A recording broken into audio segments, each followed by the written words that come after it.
नमस्कार, मी नानंद किचनमध्ये तुम्हा सर्वांचे खूप खूप स्वागत आहे. आज आपण बनवणार आहोत पारंपरिक पद्धतीचा लसूण पातीचा ठेचा. मोजक्या साहित्यात बनणारा हा ठेचा खायला खूप चविष्ट लागतो.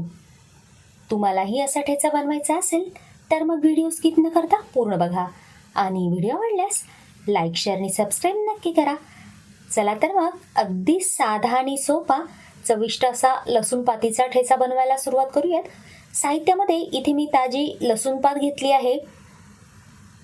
2 प्रकारच्या मिरच्या घेतल्या आहेत. एक मध्यम तिखट मिरची घेतली आहे, जी जाड मिरची येते ती, आणि तिखट मिरची ही इथे मी घेतली आहे म्हणजे ठेचा छान झणझणीत होईल.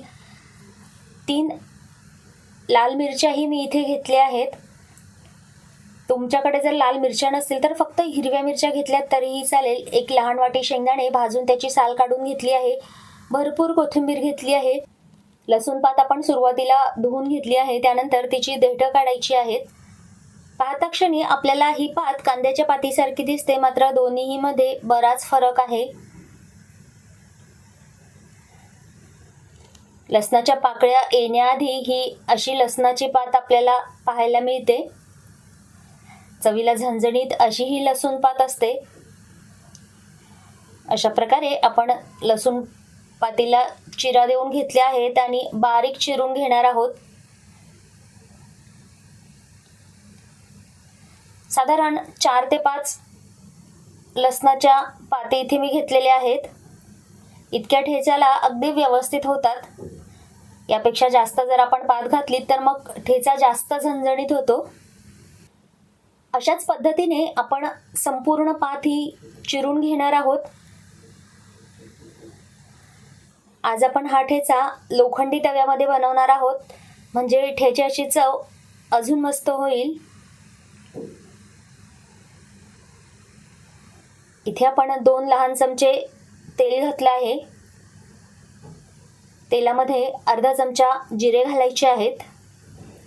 जिरे तडतडल्यावर यामध्ये आपण हिंग घातला आहे. सुरुवातीला ज्या मध्यम तिखट मिरच्या आहेत, ज्या भाजायला जरा जास्त वेळ लागतो, त्यामुळे आपण सुरुवातीला घातल्या आहेत. या मिरच्या थोड्या भाजण्यात आल्यावर आपण ज्या तिखट बारीक मिरच्या घेतल्या आहेत त्या घालणार आहोत.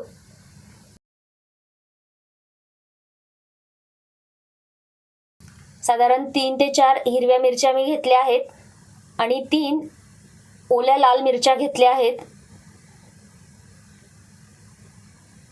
तुमच्याकडे जर लाल मिरची नसेल तर तुम्ही फक्त हिरवी मिरची घेऊ शकता, किंवा तुम्हाला ठेचा झणझणीत नको असेल तर तुम्ही मध्यम तिखट मिरची घेऊन हा ठेचा बनवू शकता. तशी लसणाची पातही तिखट असतेच, त्यामुळे तुमच्या आवडीनुसार तुम्ही मिरची घ्या. मिरच्या भाजत आल्यावर आपल्याला चिरलेली लसूण पात घालायची आहे.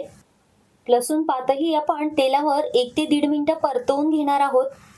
त्यामुळे लसणाच्या पातीमध्ये जो उग्र वास असतो तो कमी होईल आणि तिखटपणाही किंचित कमी होईल.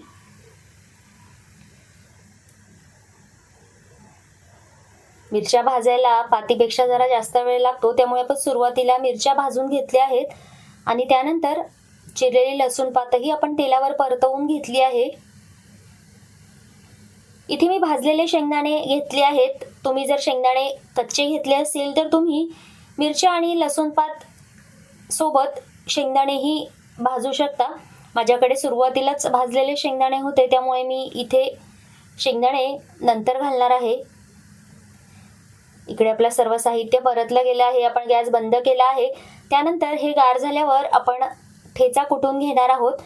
खलबत्त्याखाली आपण एक टॉवेल घातला आहे आणि त्यावर खलबत्ता ठेवला आहे, म्हणजे खलबत्ता ठेचा कुटताना सरकणार नाहीत.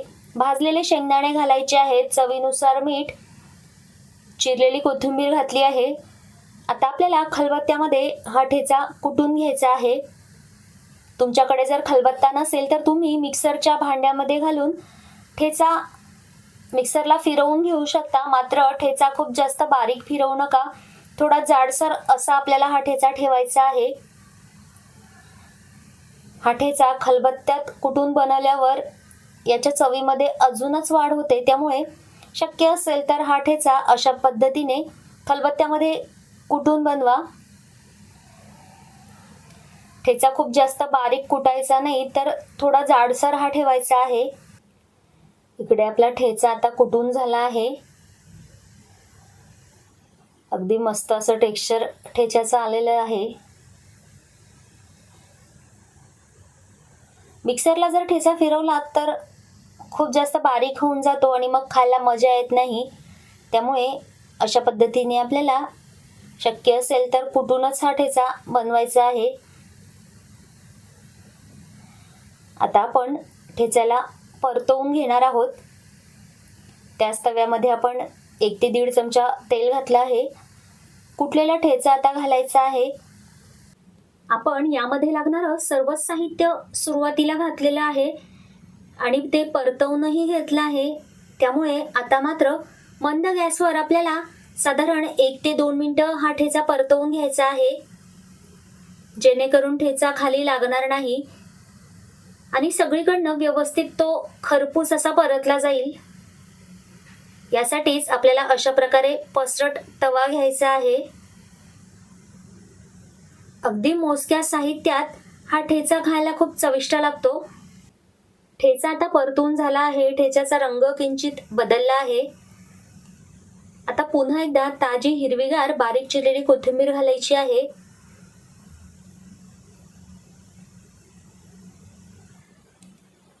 अगदी मोजक्या साहित्यात आणि झटपट असा हा लसूण पातीचा ठेचा इथे आपला तयार झाला आहे. ठेच्यामध्ये घातलेले शेंगदाणेही आपण पूर्ण बारीक केलेले नाही, त्यामुळे दाताखाली शेंगदाणा आल्यावर खायला खूप मस्त लागतात. ठेचा आता आपण वाढून घेऊ. हा ठेचा आपण बाजरीची भाकरी, ज्वारीची भाकरी, अगदी कुठल्याही भाकरी सोबत खाऊ शकतो. पोळी सोबतही मस्त लागतो. हा ठेचा आपण प्रवासात घेऊन जाऊ शकतो किंवा जर नेहमी त्याच भाज्या खाऊन कंटाळा आला असेल तर साईड डिश म्हणून आपण हा ठेचा वाढू शकतो. डाळ भातासोबतही खायला मस्त लागतो. तुम्हाला आजचा हा पारंपरिक पद्धतीचा लसूण पातीचा ठेचा आवडला असेल आणि अशाच नवनवीन रेसिपीज तुम्हाला पाहायच्या असतील तर माझ्या व्हिडिओला लाईक करा, आपल्या मित्र आणि फॅमिलीसोबत चॅनलला शेअर करा, सबस्क्राईब करा आणि हो, व्हिडिओला हाईप करायला अजिबात विसरू नका. धन्यवाद.